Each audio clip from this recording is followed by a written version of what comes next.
I'm Stella Brutzi, Dean of the Faculty of Arts Humanities, and it's my very great pleasure to welcome you all to this evening's lecture. Inaugural lectures are an opportunity for professors to exhibit to the wider UCL community and the public outside the university a flavour of their intellectual activity and research. For newly promoted professors, they are an opportunity for colleagues to recognise and celebrate the achievements that have led to their promotion. And it's wonderful to have one in person, which I haven't been at for, years, literally.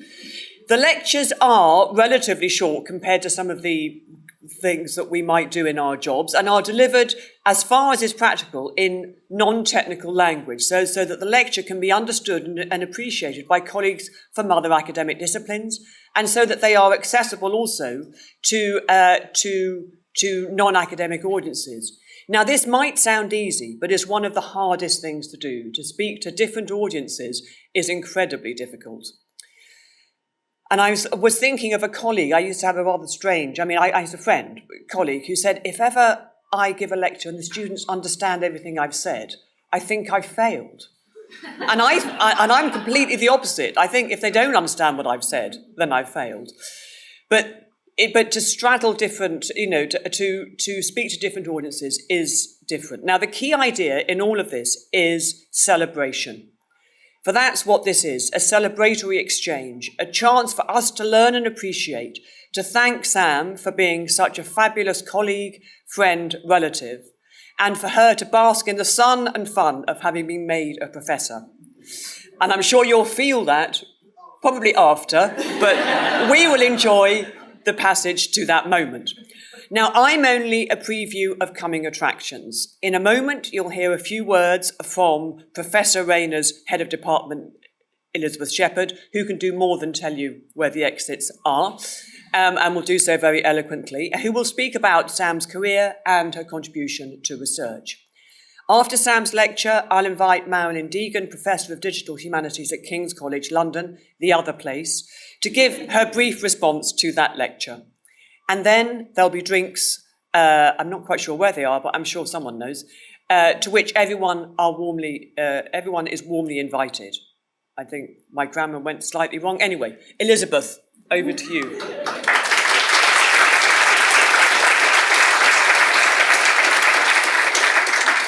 Thank you so much, Professor Brutzi, for presiding this evening and for your introduction. So I'm delighted to welcome you all to the inaugural lecture given by Professor Samantha Rayner, Professor of Publishing and Book Cultures in the Department of Information Studies here at UCL. As well as the large number in this room, we also have a couple of hundred people on the live stream, so we've got a fantastically big audience, which is great. My happy task this evening, as current head of department in the Information Studies, and as a colleague of Sam's since she joined UCL in 2012, is to briefly introduce you to Professor Rayner's work. As many of you will know, Professor Rayner researches bookselling, publishing, and book history topics, as well as reading for wellbeing and bibliotherapy. She also has strong connections with Arthurian and medieval research, the subject of her PhD and first monograph. Her long-standing educational work, teaching on the MA in publishing, supervising doctoral students, and as chair of the Association of Publishing Education, has developed and supported future generations of publishers, booksellers, and scholars, establishing UCL as the premium place to study and research publishing. Professor Rayner has produced an internationally recognised body of work around publishing and book and literary cultures, disseminated through her writing, including major contributions to the Cambridge History of the Book and Oxford Handbook of Publishing. Her recent UCL Press book, Georgette Heyer, History and Historical Fiction, edited with Kim Wilkins, draws on scholarship on Heyer and her contemporaries through the lenses of gender, genre, sources, and circulation and reception, to show how Heyer's work influenced other writers, including, unexpectedly, at least to me, science fiction. And bringing into focus, as one reviewer wrote, this reclusive but enduring author whose work has been overlooked by serious critics for far too long. It was launched with a rather wonderful unconference of podcasts, talks, and reflections on carriages, costumes, and literary influences. Evidence of Professor Rayner's leadership in the field of publishing and book cultures includes being commissioned by Cambridge University Press as general editor for the Elements series on publishing and book cultures, which has been extremely popular and successful. She's a regular invited speaker at academic and industry events, such as London Book Fair, National Book Awards, and Future Book. Her leadership of the AHRC British Library Academic Book of the Future project brought together publishers, authors, librarians, readers, funders, and booksellers, and led to significant public policy and industry initiatives. These included launching the University Press Redux Conference and the Academic Book Week with the Booksellers Association and other partners in 2015, a week of activities, events and promotions held across the UK and around the world, designed as a celebration of the diversity, variety and influence of academic books.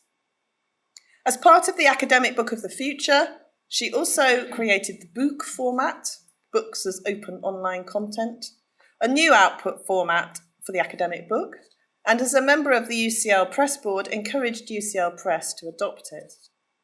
She developed an innovative sprint, fast-track, open access publication with Palgrave Macmillan, the Palgrave Pivot. And she remains a keen advocate for open access scholarly publishing. Professor Rayner is also Inaugural Vice Dean for Wellbeing for the Faculty of Arts and Humanities at UCL, a role in which she excels and which enables her to put into action her evident care and compassion for colleagues. She is a research fellow at the Institute for English Studies and co-director of the Bloomsbury CHAPTER, a research group collaboration with IES. She's been closely involved in the development of 2 UCL East degree programmes, including the BSc Information in Society, which we will launch in 2024. A former bookseller, Professor Rayner is developing the Bookselling Research Network to bring together people all over the world working on bookselling research. And she's recently started to work with bookshop.org around bookshops which create community spaces for marginalised voices. The Reading for Wellbeing initiative brings several of her interests together. I was thrilled to be able to support Sam's case for promotion to a personal chair at UCL, which represents, as Professor Brooksy said, the pinnacle of academic achievement. And so I am delighted now to invite you to enjoy Professor Rayner's inaugural lecture, Hidden in the Bookshelves, Una Dillon and the Formidable Women Booksellers of London, which will look at the contribution Una Dillon and other women booksellers made to the British book trade in the decades from the 1930s to the 1960s. And after the lecture, once Professor Marilyn Deegan has offered a vote of thanks, and by tradition, the speaker will not answer questions in the hall, but we invite you all to join us for a drink in the foyer just outside, which you've already walked through, for discussion and exchange of views. Thank you for being here to share this exciting occasion with us. And Professor Rayner, the floor is yours.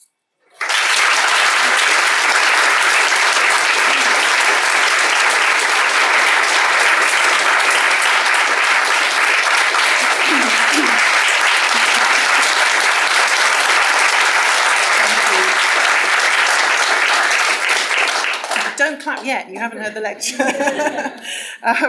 Thank you, Stella and Elizabeth, for those kind introductions, and welcome to everyone who is here in person or online. I wanted to start by noting that our very first professor of publishing, the late great Ian Stevenson, used to begin every academic year by getting the new students to look around the room and note the faces there. Remember this day, he'd say. These people are going to be your network for this year, for next year, and for many years beyond that. The publishing staff team here have continued that tradition, even during online sessions in the pandemic. So it seems a really good opportunity, as I stand here and look out at my own network, to thank you for helping get me to this point. I'm hoping you all enjoy this lecture and can stay for some wine afterwards. So here we go. I'm going to talk to you, as Elizabeth's already said, about some remarkable women booksellers, but mainly about Una Dillon. I'm hoping this clicker's going to work. Whose name can still be seen in the cafe window of Waterston's opposite. There you can see it on the left. And on a small brass plaque, which up until very recently was hidden behind some bookshelves that you can see there by the front doors, the bookshelves in the back there between them. These are two of the few traces left which show us that this was originally Dillon's University Bookshop, a collaborative enterprise between Una and London University. This shop was so successful, it was bought by a company called Pentos and became a large chain, for those of you that are old enough to remember, in the 1980s and 90s. In 1995, this chain was then taken over by Thorn EMI, who also owned the music chain HMV. HMV then bought Waterston's in 1998, and all of the Dillon's bookshops were renamed Waterston's, even the original one, despite pleas from loyal customers and staff past and present. The Dillon name disappeared from the high street. My inspiration for this research originates, as Elizabeth said, from having worked in bookselling myself. My office is just a few steps away from Waterston's Gower Street, so discovering that this was originally a Dillon's bookshop, and the original Dillon's at that, sparked my curiosity. When I discovered who Una Dillon was and started tracing her career, other contemporary women booksellers began to surface from the research. And it's really striking that the same adjective comes up in describing these women again and again, that word, formidable. In the only text we have which claims to map out the histories of bookselling in the 20th century in Britain, Mumby's Publishing and Bookselling, the 5th and 6th editions, which came out in 1974 and 1982 respectively, keep this word, but change the women included and how they are addressed. Ooh, yeah, that's going to happen. There we are. So in the 1974 edition, we have this. The 30s brought some formidable women into bookselling. Besides Miss Santoro, Miss Dillon, Miss Reckitt and Miss Babbage all made the grade in the man's world of commerce. In 1982, however, as you'll see from the quote on the slide, this has been rewritten to say, the immediate pre-war period brought some formidable women to bookselling. Una Dillon, Eva Reckitt, Christina Foyle. Miss Santoro's achievements, regardless of her sex, were those of a pioneer.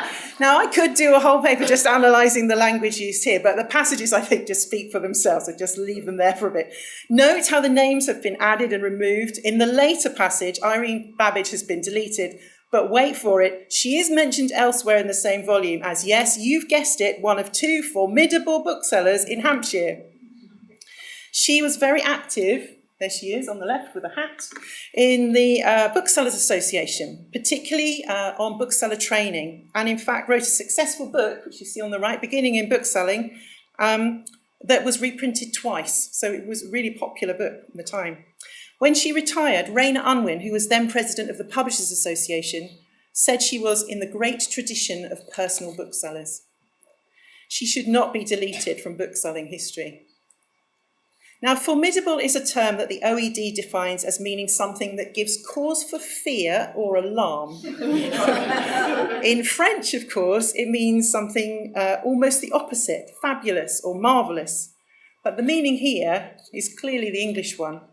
And this is backed by this third quotation from Michael Gear, who was a publishing sales director. And he said, "When I came into this business, many a man had to pluck up his courage to go into a bookshop. There were these daunting lady booksellers in ravelled cardigans, intellectual, clever women." Now, as you can see, daunting and ravelled undercut those final adjectives. The spectre of the bookish blue stocking, dowdy and single, can clearly be seen.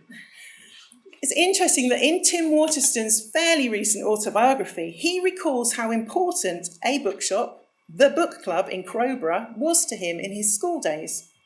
This bookshop was run by another of the women mentioned above, Miss Elise Santoro, who Waterston describes as, sigh, dauntingly severe, even as he credits her, and I find this fascinating, for kindling within him the bookseller vision, which then turned into Waterston's. He said, much of Waterston's inherent values were being tested out there by Miss Santoro before my very eyes.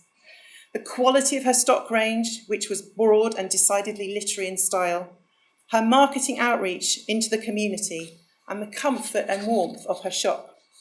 Now, considering the dominant position Waterston's now holds in bookselling, Elise Santoro's impact within the book trade is definitely worth further research. So too is the life of another woman bookseller, Eva Collett Reckitt, whose name is quite hard to say when you've got a dry mouth, who took over what was known as the Bomb Shop. There it is on the left, which was a political bookshop in Charing Cross Road in 1934. And she turned it into a highly successful source for socialist and progressive publications. She was a graduate of this university college. She gained a first-class honours degree in philosophy in 1924, and in fact was briefly a part-time lecturer here before working with the Labour Research Department and then setting up the bookshop. Now, Collett's was important because it was an early outlet for Penguin paperbacks and Left Book Club editions. And it also stocked, which if you think about the time period, extensive Russian, East European and Chinese publications. So it was really important as a site for getting hold of those publications.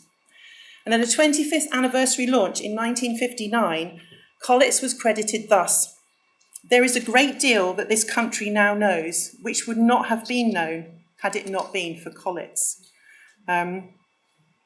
I'd just like to highlight two more women booksellers who didn't make it into Mumby's list above, but who do not deserve to be ignored entirely.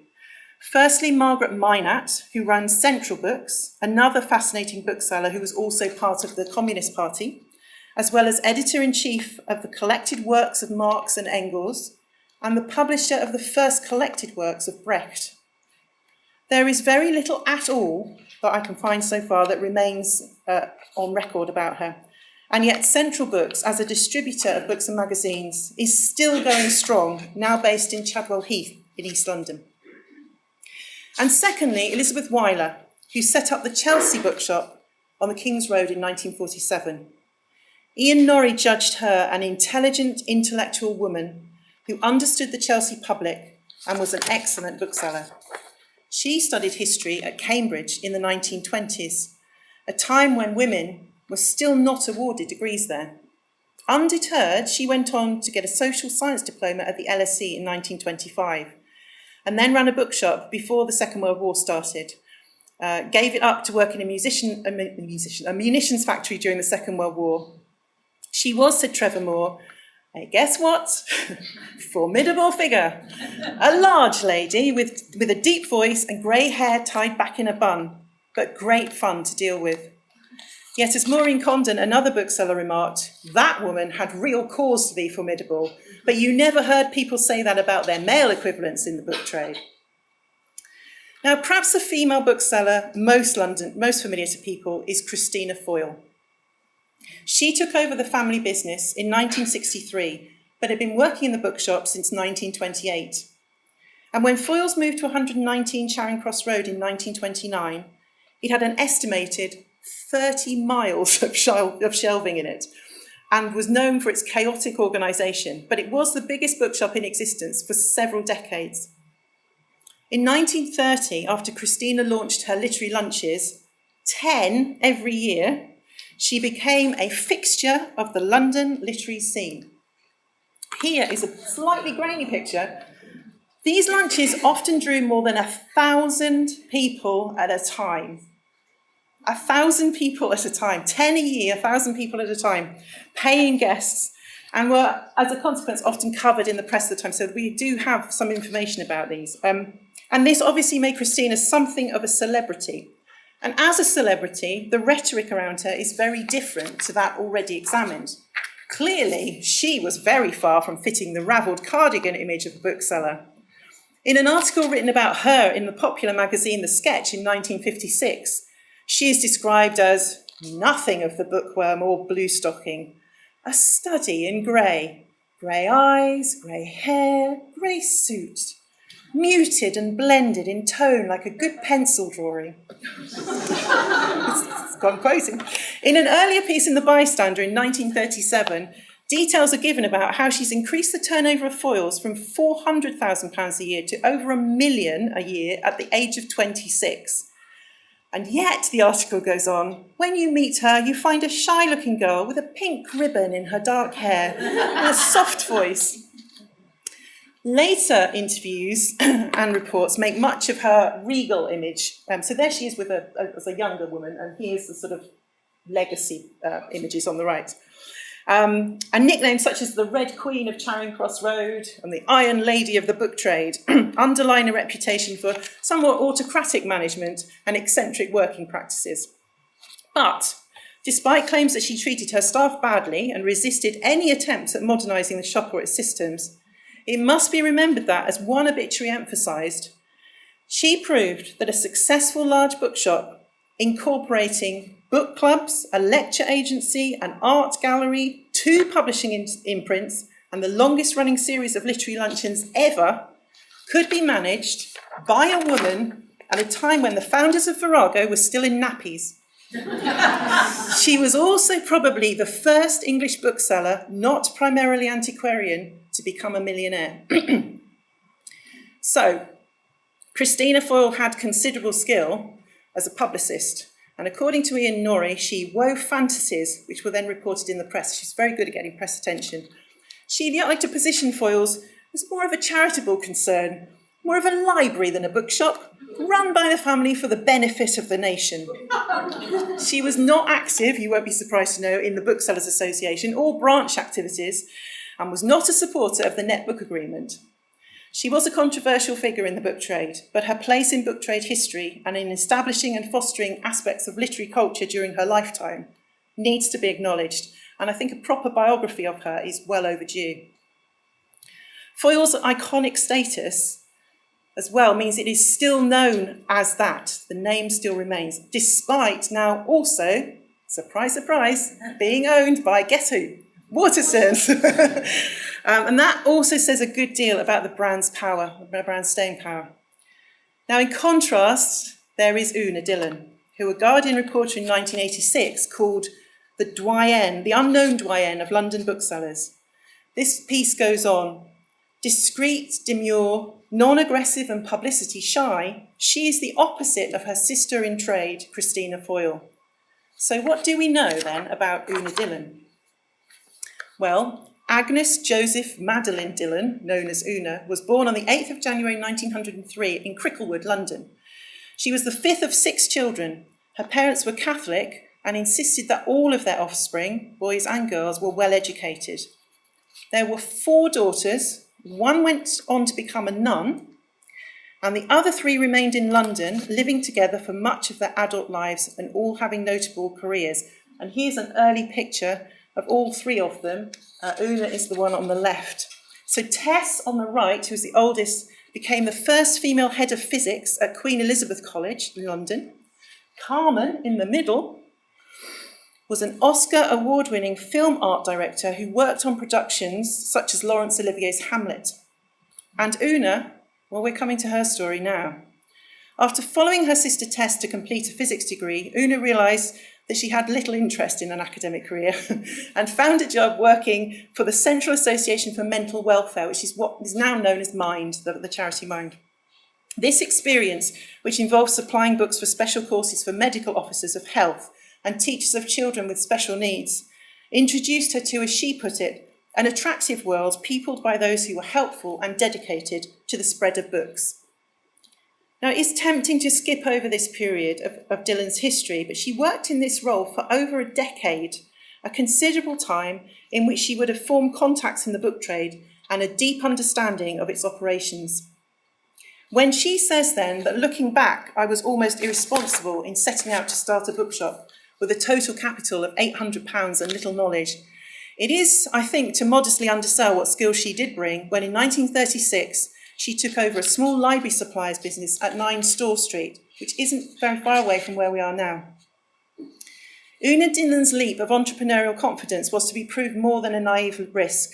She quickly became known, wait for it, as a formidable businesswoman and a familiar sight, flying around London on an old bicycle, a tweed-suited Valkyrie determined to fill a customer's order within 8 hours. And I really love that quotation about her. A tweed-suited Valkyrie is much nicer than formidable, I think. Now, I want you to imagine what London was like in 1936. So around Bloomsbury, you might just have caught a glimpse of the Wolves in Tavistock Square, or T.S. Eliot at his Faber and Faber desk in Russell Square. The British Museum's round reading room was close by, and not very far away, most of the major publishing houses were based around Paternoster Row. Penguin paperbacks were still a novelty, and Foyle's literary luncheons that year included Dorothy L. Sayers, Sylvia Pankhurst, and Peggy Ashcroft as speakers. This area looked very different. Senate House was not yet finished, and many of UCL's buildings, including this one, didn't exist. The distinctive Flemish Franco-Gothic building built by Charles Fitzroy Dole, which is now Waterston's Gow Street, was at that point a terrace of small shops with apartments above it. 1936 was the year of George V's death, the year when the Olympics were held in Berlin and Germany occupied the Rhineland.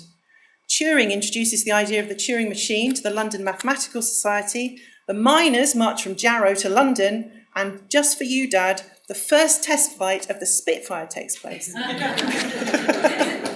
Women had been granted voting rights by this point, but married women were still banned from many jobs like the civil service. It was a challenging period, therefore, in which the women in this lecture built up their businesses. Even within their own time, their achievements were largely hidden. In 1951, when most of the booksellers mentioned here were active, a manual called The Practice of Bookselling was published, which contained some warnings about the challenges of women staff. A woman, it declared, will have domestic duties which will prevent her from being entirely focused on her job. Worse than that, and this is a direct quote from this book, she requires, owing to impulses deep in her nature, more time off for shopping, for having her hair dressed. It's a direct quote. And half a dozen other things, which obviously the author thought were too bad to even mention. Other books that were written during this period about the book trade appear to ignore the place of women booksellers completely. In the book World, published in 1935, chapters focusing on bookselling make no mention of a female workforce, ironically, despite acknowledging that the advent of women in business and the professions has brought a large new element into the book buying public. This comment omits to mention what elements women booksellers were also bringing to the trade. By 1935, for example, Christina Foyle had already been running her literary lunches for several years. So the context within Una Dillon starts her bookselling career are both auspicious and foreboding. She's able to capitalise on the intellectual institutions situated very close to her shop, the student population, and her own contacts with academics from her previous work. But there were a scant 3 years of trading before World War II broke out and significant new challenges loomed. When the war began, the area of London around Una Dillon's bookshop changed dramatically. The university colleges evacuated their departments to other universities in less at-risk areas in the UK, and Senate House was taken over by the Ministry of Information. In an article written in 1967, the year of her retirement, Una, in typically unfussy manner, describes her response. It was then a case of the mountain going to Mahomet, and in the autumn I was off with packing cases to Cardiff, to Leicester and to Knebworth House. As Peter Stockham, her successor as manager of the university bookshop, said, she found in this positive service a similar cause to that which she had found in her earlier charitable work. The commitment to her customers kept her in London throughout the war. Una described the terrible impact on the book trade of the bombing of the city when many of the major publishing houses were hit.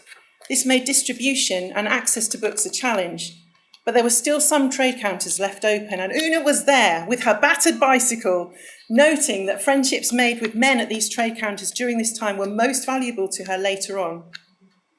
And though the bookshop had lost a lot of its previously regular customers, it picked up new ones from the journalists, and writers who worked at the MOI, and some, like John Betjeman and Cecil Day-Lewis, became firm friends with its owner. Bombs meant the shop had to adapt. Una describes how a heavy bomb fell with tragic results on the West Central Jewish Club just behind the bookshop, and the back of the shop was badly blasted and made unusable. By luck, a shop on the opposite side of the road was empty, and so she moved Dillon's over with the help of friends, some of the MOI staff, and the university library trolleys, apparently. So these details, I think, do underline the support which the shop and its owner had, and the determination and courage it must have taken to have kept going. Now, unfortunately, so far I haven't been able to find any pictures of the original bookshop at 9 Store Street, and that area is now part of Keppel Street anyway. But there is this one of the bookshop as a 33 Store Street shop, taken in 1956, so just before they moved everything over to the new premises. And today, that space is still a bookshop. Treadwell's Books. So you can actually go and wander around and imagine what it must have been like when Una was running it.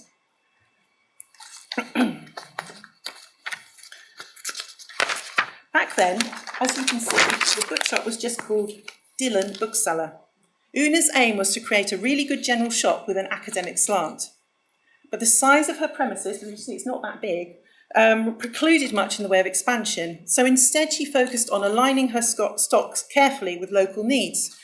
For instance, after the war, the Institute of Education began a teacher training course for Commonwealth students, and she laid the foundations of what she says she can justly claim to be one of the best departments of education and books on Africa in the book trade of the time.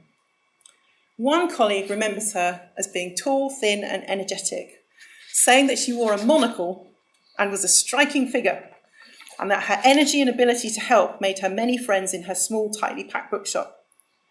I really love this detail about her, a monocle. This style choice was also mentioned at the Pentos Literary Dinner in honour of Una in 1986, when the president of the Publishers Association recalled that she used to wear a monocle so she could drop it when publishers revealed their discounts. Now, wearing a monocle, I did a little bit of research on this, in the 1950s and 1960s for a woman was a really idiosyncratic choice. Now, whether her sister Carmen, being such a talented art director, it does make me wonder whether that was a prop calculated to give Una more presence when she was conducting business meetings. But I just love the idea that she had this monocle that she used with publishers. However, lest this should all make her sound a bit formidable, other testimonies show how misleading this could be. The first thing always that would strike you about Miss Dillon, said another bookseller, was her charm. She was very interested in people. Over the next decade, the Dillon Bookshop quietly established itself. And meanwhile, post-Second World War, the colleges of London University had returned to their home sites, and a huge period of expansion in higher education began. Numbers of students rose as a consequence, so discussions about expanding facilities necessarily followed. In the report of the University Grants Committee on British Universities for the period 1929 to 1935 contained the following comments in the section dealing with libraries.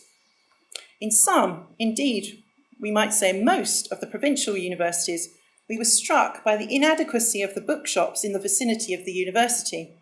In one of 2 cases, we believe this difficulty has been met by an arrangement for supplying the necessary accommodation for a bookshop within the university precincts. So the role of the bookshop had been identified as an important one, and within the University of London by 1950, there were moves afoot to provide its staff and students which would do for it what Heifers and Blackwells were doing for Cambridge and for Oxford. The initiative was helped by the proactive support given by these 4 very kind of 1950s looking men. William Hogarth, the first secretary of Athlone Press, which was the original University of London publishing venture. Professor Hugh Bellott, chair of this press board, who became vice-chancellor of the university in 1951. Dr. Douglas Logan, the principal of the university, and Lord William Piercy, chairman of the Industrial and Commercial Finance Corporation. Now, Hogarth had sent a memo to Logan in 1950 suggesting the establishment of a first-class bookshop in the Torrington Place shops. At the time, the University of London was still negotiating terms for these buildings. Remember I said they were all occupied by small shops. with the Bedford estate. And there was the added complication, even when ownership was transferred, that the buildings were full of what Logan himself called a motley lot, plying trades inappropriate to a university precinct. And I'm still looking for a picture of those shops so I can see what they were actually of.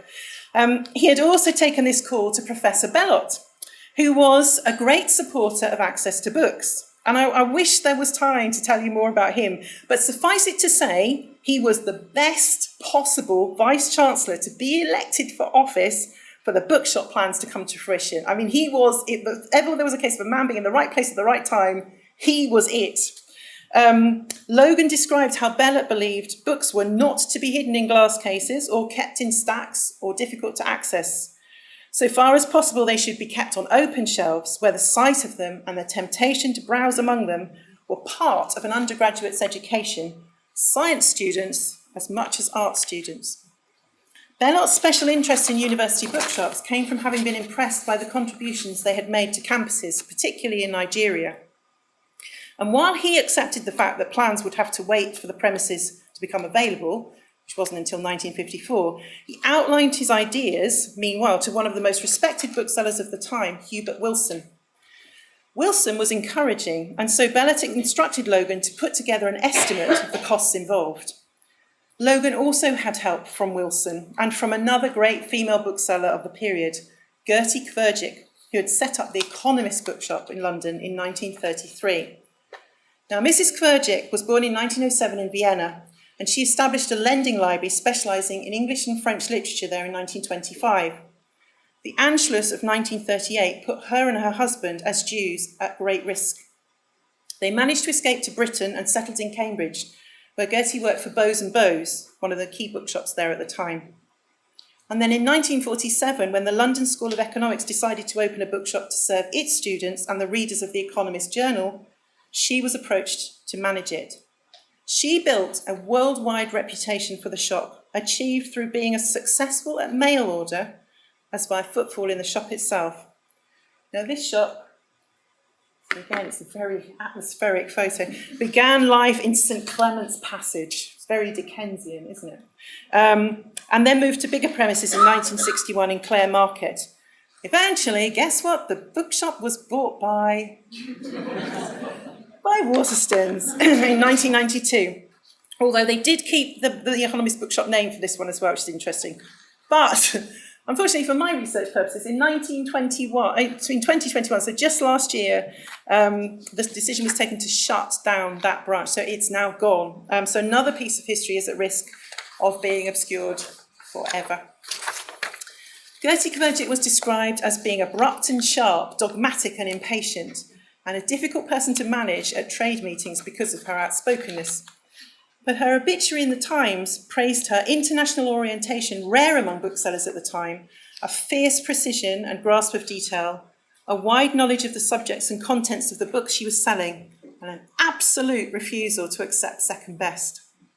So far, I'm afraid, I've been unable to find any images of Gertie, but she was described by a contemporary as quite a tall lady, and she always wore shoes with a good 2 inches of heel, dark hair and dark eyes that were made very big by thick glasses. She wore orangey red lipstick and nice clothes, brown or grey, and very classy. You should just note that none of these women so far have in any way been described as wearing ravelled cardigans.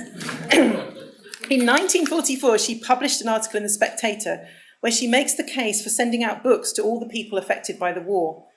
These people, she outlines, will need at once food and medicines and clothes. On that, everybody agrees. But, she exhorts, let us add to this some books. Let the relief trains include at an early stage small libraries in 2 or 3 languages. Let those libraries be an intelligence service. Nothing makes people talk more easily than books or gives them so much confidence. And building on the success of her own lending library in Vienna, a venture which ended with the books being burned by Hitler's brown shirts in 1938, Gertie Kvergic believed passionately in the power of books to mediate a healthy worldview and brought that commitment to the Economist Bookshop. She is certainly a bookseller whose achievements deserve to have been captured more effectively than they are at present. But for now, this evidence shows why she was chosen as someone to take advice from regarding the London University bookshop project. By 1954 then, the situation regarding the proposed bookshop had moved forward considerably. Some of the Torrington Place shops were going to become empty. A university bookshop committee was set up to take action, and negotiations began to try and find a partner bookseller. Now, Una Dillon's bookshop was one of a handful which already served the University of London in the Bloomsbury area. The others, slightly closer, were a specialist medical bookshop called H.K. Lewis, whose sign can still be seen high up on the wall of the building near the entrance to Euston Station. So the building that's now a UCL coffee shop has got the Lewis sign. If you look high up on the wall, it's still there. And the other one was called the International University Booksellers Limited, and that occupied parts of two buildings owned by the university at the other end of Gow Street, numbers 92 and 94. Now, the committee first considered partnerships with these, I think simply because they were literally the nearest to the campus. But when discussions fell through, they approached Una Dillon. She was ready. Logan prepared her case with the committee, saying, her turnover at present is about £8,000 a year. It therefore follows that she could start out only on a modest scale compared with the other firms which have been approached. On the other hand, she is eager to take the opportunity, and I feel that in many ways she has a better understanding of the type of bookshop which the court have in mind than any of the other people with whom the project has been discussed. It is not perhaps irrelevant that Miss Dillon is a graduate of the university and that her sister is on the staff of Queen Elizabeth College. The same meeting then considered the plans Una had submitted, which were one of the more exciting finds. I can't tell you, sometimes in the archive you just find things that make you tingle. That I found in Senate House Special Collections. So there I found the document that Miss Dillon set out her aims for this bookshop, so really her pitch to this committee. She said, the shop should be an attractive general bookshop giving efficient, quick and amiable service. The academic requirements of students, lecturers and libraries should form the foundation of the trade, but what is best of modern literature, books on art, drama, travel, etc. should be displayed as an inducement to students to use the shop liberally for their leisure and for the widening of their interests outside the confines of their own subjects. This confidence was not unfounded, but despite the advocacy of Logan, Peter Stockham remembers that there were doubts in the trade generally whether such a site, well away from the normal book buying area of Charing Cross Road, could possibly succeed, especially in the long term and with the objective of a large turnover. However, Miss Dillon had done her homework well, and her plan of gradual growth with the takeover of adjoining property as the demand for books grew was a far-sighted one. In a letter written to Logan in July 1955, Una Dillon makes this assertion. I know, she said, that you are gambling on my capability to carry it through, and I shall do all I can to come up to your expectations. So the Dillon's University Bookshop Company was set up in 1956, with the directors being Lord Piercy, Mr. Hogarth, Douglas Logan and Una. So she was a good businessman. She negotiated the value of her Store Street stock to be transferred into shares in the new company, a salary of £900 a year. Wow. And that she wanted to be appointed as managing director for the next 8 years. In the end, though, she was to stay on for 11 years because she had to shelve her early retirement plans because the bookshop was becoming such a success. And her work ethic is also very clear in this business plan. She sets out how she wants to attract students towards more general trade books. She lists ambitions to stock Penguins and Pans, Fontana paperbacks, remember those, everybody? World's classics, everyman books, and maps and guides. Evening openings to accommodate Birkbeck students, and a portable bookstore to take to university events would be included. In short, she says, I should be willing to take a great deal of trouble, possibly for a very small initial return in sales, to attract students and their friends to the shop, and I would willingly give freely of my spare time to this end. So this new bookshop opened to the public on Monday, the 10th of September 1956. And to begin with, it occupied just the corner of Mallet Street, so just where it overlaps opposite the road here, in the two vacated shop numbers that were number 54 and 56 Torrington Place. And over the next few years, as the shops next to it became vacant, it expanded, so that it eventually occupied the whole of the block that you see over the road today. It wasn't just the stock that Una Dillon was good at creating, though. She had a real flair for the design of the interior of the bookshop, and so much so that there was a whole article written in 1962 in British Books that kind of rhapsodised over what she'd managed to do. said, "It is a shop full of young people, made for young people, the young people who live in Bloomsbury, many of them students at London University. It is a bright and cheerful shop, with the ground floor enjoying natural daylight from the range of full-length plate glass windows.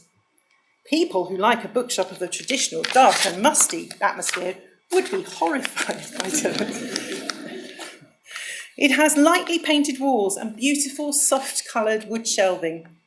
Contemporary light fittings and elegant modern staircases complete the picture of a colourful, fresh place in which to peruse books quietly and at leisure." So here are a few pictures. This is a picture of the bookshop, I think in the 1960s, gathering by, I think, what people are wearing in the cars. And then best I could find was 2 pictures of the interior of the shop from this article. It's very different in there now. So there's that one, and then it was like the very 1960s, the Dover books, remember those? So she understood the importance of creating an appealing space as well as the stock range. No doubt also perhaps picking up some ideas and advice from Carmen's experience with film sets. And she employed professional help at considerable cost to get that right.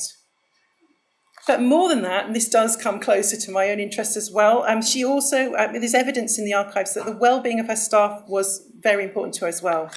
The same British Books article explains, "I was made conscious not only of her extreme capabilities managing director of this vast business, but also her relationship with her staff of 48 men and women.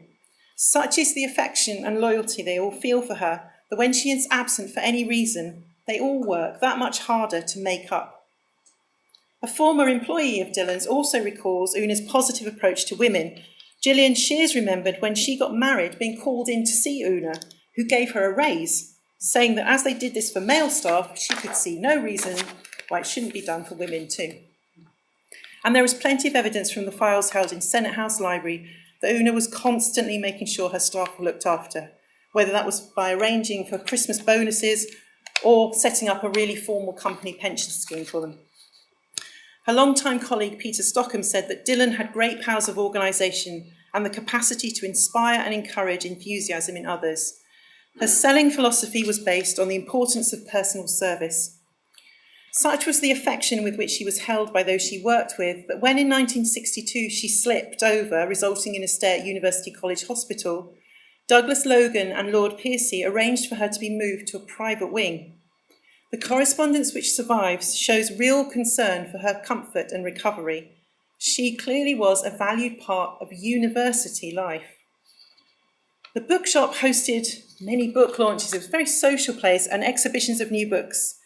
And here is a picture from a 1958 exhibition of scientific books. And then there's Una on the left. She's a lot taller than I kind of imagined her when I see her in these pictures. Now we have excitingly, well, exciting for a researcher like me, the full guest list for this particular occasion still survives in the LSE special collections. And it shows a wide range of different people that were invited, including Tess Dillon, her sister, as well as librarians, publishers and medical specialists. And it was during this period that Una began to take an active part in the wider work of the bookselling profession via the Booksellers Association events and London branch ones. She was a committee member and a founder member of the Bookseller Association's charter scheme, which was started in 1964 as a way to try and establish some formal standards for bookshops to aim for, with benefits if they attained charter status, which included special publisher discounts. She was persistently working to roll out good practice and encourage greater professionalisation of bookselling, something which contributed to her CBE for services to the book trade, which was awarded to her in 1967. She also, as I've said, proved to be an incredibly shrewd businesswoman. Douglas Logan was able to report to the University Council in 1959 that the turnover had increased for just over 27,000 in the first year to just over 64,000 at the end of the third. This is quite an accomplishment when compared to the £8,000 a year you remember she was making in Store Street. By the time of Una Dillon's retirement in 1967, the company employed 109 people and was turning over £600,000 a year. So even after her retirement, Una continued to be connected to the book trade. She remained on the board of Dillon's until it was sold to Pentos in 1977, continued to campaign for the net book agreement, so exactly the opposite approach to that than Christina Foyle, and helped the British Council with a low-price book scheme for overseas books. As well as her CBE, she was awarded honorary degrees by the University of London and the Open University, and in 1986, events celebrating her 50 years in the business took place, coinciding with the relaunch of Dillon's under Pentos, opened by Princess Anne.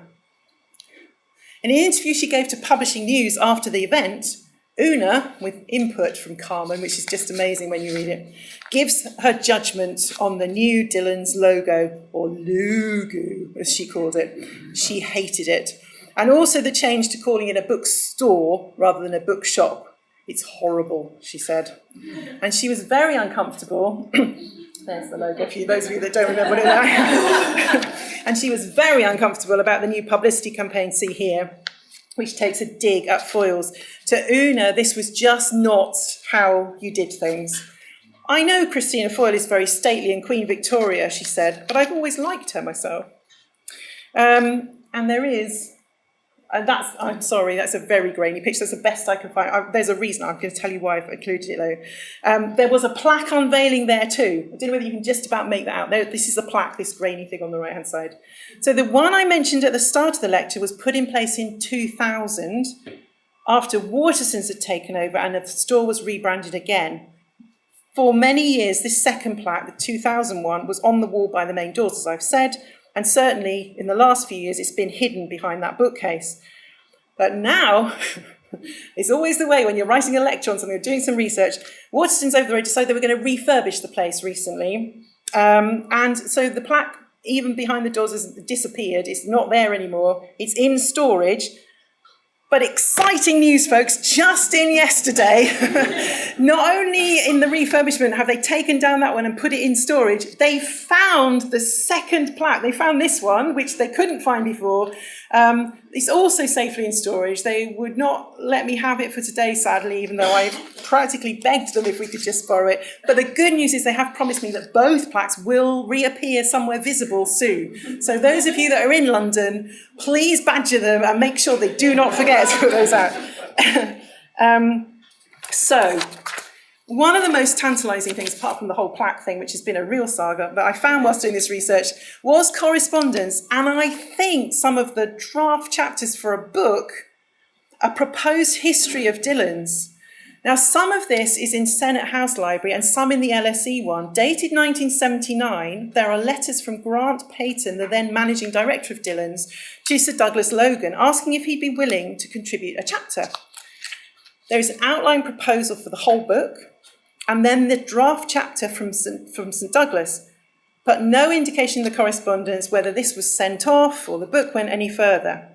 Now, the LSE archive holds what I think is Peter Stockham's draft chapter and part of one other, but there's no surrounding correspondences in the files. It was only because I'd visited Senate House Library first that I connected those documents together, and I want to make the point to illustrate what can sometimes feel like miraculous finds, but also underlines the knife edge of happenstance a lot of research relies upon. So if I hadn't found the other ones first, I wouldn't necessarily have clocked what these other documents in the LSE have archived with. I haven't given up finding the end of the story yet, but I'm hoping that maybe somebody listening to this lecture now might be able to fill in some of these gaps. If anybody knows about anything about that lost book and where it's got to, please do get in touch. Now, when Una Dillon died at the age of 90 in 1993, letters written to her sister Carmen showed that she was still remembered by key people and organisations with whom she'd been connected. Rayner, who became one of the directors of the Bookshop, said, "She was a very special person, a complete professional who won everyone's respect by leading from the front." And the then principal of London University, Peter Holwell, wrote, "The work she had undertaken over the years to develop the Torrington Place Bookshop in a way that would support teaching and research has been deeply valued by the university, not to mention many generations of students and their teachers." So Una Dillon managed to build a business which worked not just to become an economic success, but also to bring benefits to the university it was part of. In an article written about university bookselling around in 1961, an American, Harold Boehm, explains the importance of the university bookshop. He said, "It is sometimes not appreciated that a campus bookstore has educational obligations towards the university community, and that these can be as important as those of an academic department. The university must instill in its students a feeling for the importance of reading. In some respects, it can do this even more effectively than the library because it not only stresses the importance of books, but the importance of owning books, of building a personal library, of cultivating a taste for collecting books." Una Dillon's own philosophy on what a university bookshop should be like, as we've seen, exactly fits this. It should not just be full of academic textbooks, but also, as she put it, a large number of paperbacks and books on art, books on general cultural interest, new poetry and student magazines, etc. She adapted to the needs of her customers. A Dillon's magazine article in 1986 described how she had continually expanded her stock to meet the demands of London's changing population throughout the war and in the social and economic upheavals of the after-war years. Perhaps the most effective summary of her own impact is this one from Peter Stockham. She laid great stress on helping people and giving the public the best possible service. It was this ideal embedded in Dillon's that was Una Dillon's great contribution to bookselling. Now, why does all this matter? What's in it? Why am I researching this? But bookselling has been a largely overlooked aspect of book culture, particularly as it operated and operates in the 20th and 21st centuries in the UK. Of publishing history and of book history, we have a significant body of scholarships, but of bookshops and bookselling, there is comparatively little published material. However, that is changing. The pandemic years certainly brought discussions around the importance of bookshops to the news, as arguments abounded as to whether they were essential retailers or not. And a recently commissioned report by the Booksellers Association concluded that the halo effect of having a bookshop in a town was real and gave the evidence. Online bookselling and the surge in digital editions of texts being used by university libraries mean that debates about what effective book spaces are and access to ideas and how we give those to students and each other have evolved dramatically in the last few years. The main histories we have of British bookshops from the past comes from those editions of Mumby's Publishing and Bookselling. And the other key resource is the British Library's Book Trade Live Sound Archive, interviews with booksellers and publishers who have worked in the trade between the 1920s and 2007. It's a brilliant repository, and the accompanying book, compiled by Sue Bradley, has been a huge help in getting some contemporary reflections on women booksellers. In terms of further academic research, more recently and excitingly, the importance of modernist bookshops in particular has been looked at in detail. Andrew Thacker's work, for example, focuses on French and American women booksellers, highlighting the part they played in the construction of an international public for modernism. Thacker points out that one of the most important sites of the everyday transaction of the modernist artifact between artist, writer, publisher and public has been virtually ignored.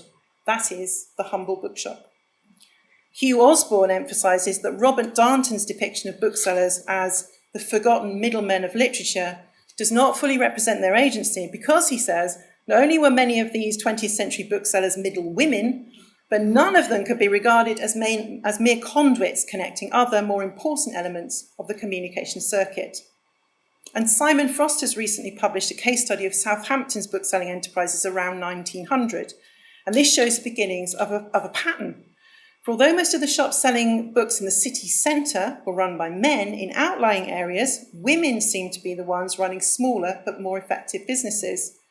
And though the focus of this lecture, I know, has mostly been on London-based booksellers, that's why I've highlighted a couple of women booksellers from the provinces who were also instrumental in helping to shape the bookselling practices of the period, and those were Elise Santoro and Irene Babbage. And I can't do this lecture without mentioning Laura Miller, whose book Reluctant Capitalists opened up the research landscape this lecture and all the other academic texts mentioned above sits within.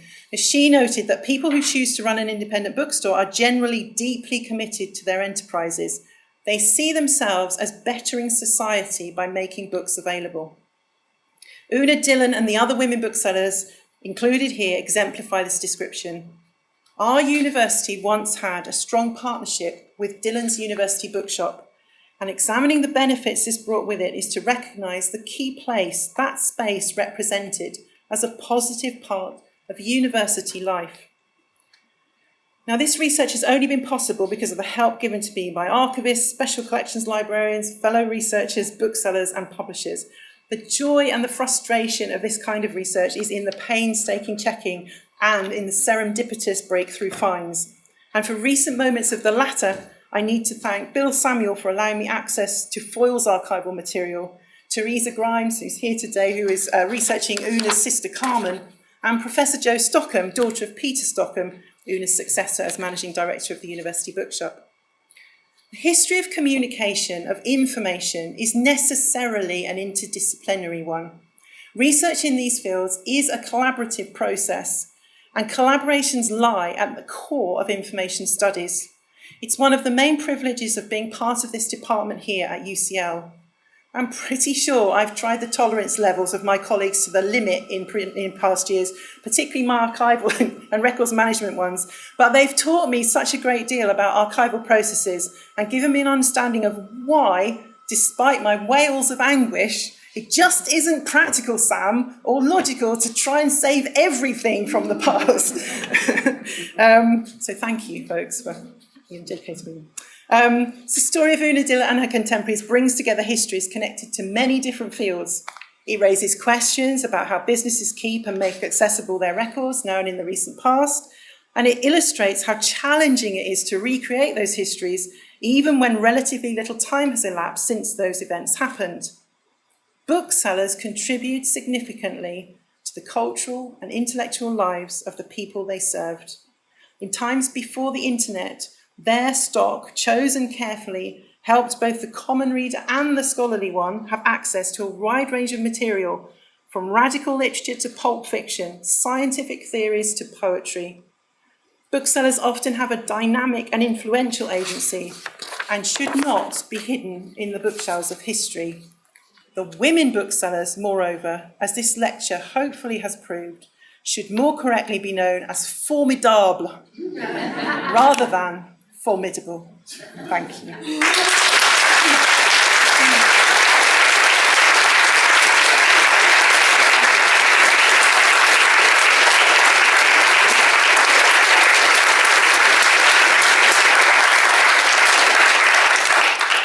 Well, follow that.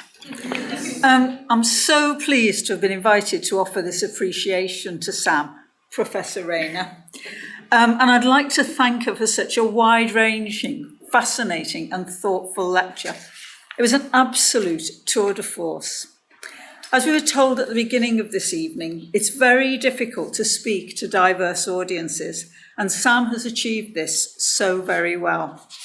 Not only a wealth of scholarship and information, but beautifully constructed, well delivered, and I think you'll all agree, very funny. I hesitate to use the word, but it was indeed. Was it formidable or formidable?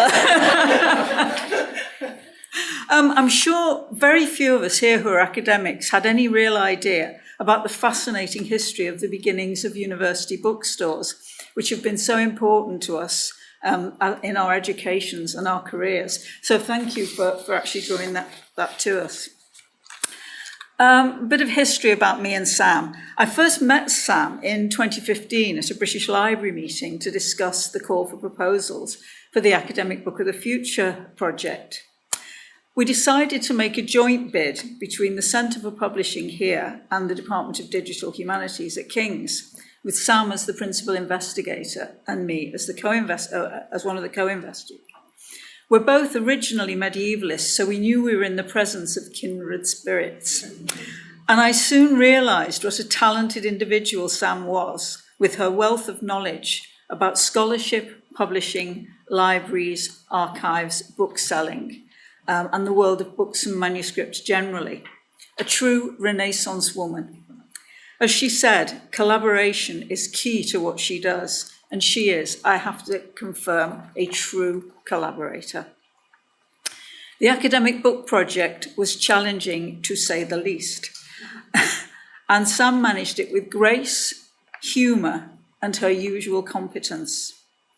As Professor Shepherd said earlier, we had to engage academics, librarians, policymakers, publishers, and booksellers in a whole range of activities throughout the whole country and indeed beyond, and make sure we were giving the publishers, the funders, what they wanted. It was no easy task. And it was Sam who came up with almost all the innovative new ideas. Academic Book Week, the competition to find the most influential academic book in history, which incidentally the first one was On the Origin of Species by Charles Darwin. The influential University Press Redux Conference, now a biennial event. And she was also very generous and amenable to the ideas of others, helping, for example, to promote my own interest in the academic book in the Global South. No one could be more wide-ranging and interdisciplinary, as we've seen. Professor Shepherd's already mentioned Sam's series in the Cambridge Elements, but I'd like to emphasise again what an incredible achievement this has been. There are already 27 volumes. Is it 27 or is it growing? It's growing. And it has some of the highest alt metrics that the press has ever seen and some of the highest download figures. And I think what's important about that is the wealth of knowledge and experience it gives to teachers and students on an area that's not been that well researched in the past. Sam's also a committed, talented and engaged teacher, a superb administrator and a truly caring human being, which is reflected in her appointment as Vice Dean for Wellbeing in the Faculty of Arts and Humanities. I know that I'm all that's standing between you and alcohol. So I'll just finish by congratulating Sam on her very well-deserved professorship and by wishing her continued success in her career here at University College London.